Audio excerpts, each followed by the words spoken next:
Next है जी battle of Plassey, जो कि 1757 के अंदर हुई। उस टाइम पे जो नवाब ऑफ बंगाल थे वो सिराजुल दौला थे, जो कि अलवर्दी ख़ान के बेटे थे। जो अंग्रेज़ थे उन्होंने जब देखा कि मुसलमानों की हुकूमत है तो उन्होंने हिंदू और जो नवाब के जो मुखालिफ थे उनको इकट्ठा किया। इकट्ठा करने के बाद उन्होंने एक आर्मी जो है वो सर लॉर्ड क्लाइव की कमांड में भेजी, इनको कमांडर बनाया।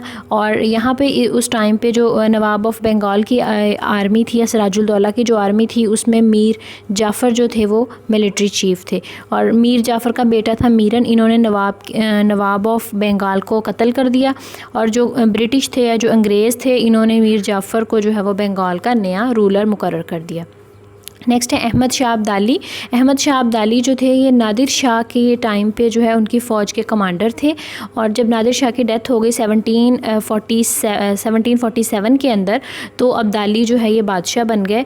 लेकिन मुग़ल एम्परर अहमद शाह ने जब अटैक किया तो इनको शिकस्त हुई, तो उसके बाद ये जो है वो यहाँ से चले गए।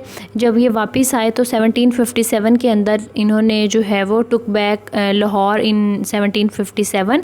इसके अलावा इन्होंने जो है वो अब्दाली ने दिल्ली पे, आगरा पे और ओध पे अटैक किया। शाह वलीउल्लाह ने इनको कन्विंस किया कि ये आके मुग़ल एम्पायर के ख़िलाफ़ लड़ें, तो इनकी रिक्वेस्ट पे जो है वो अहमद शाह अब्दाली आए।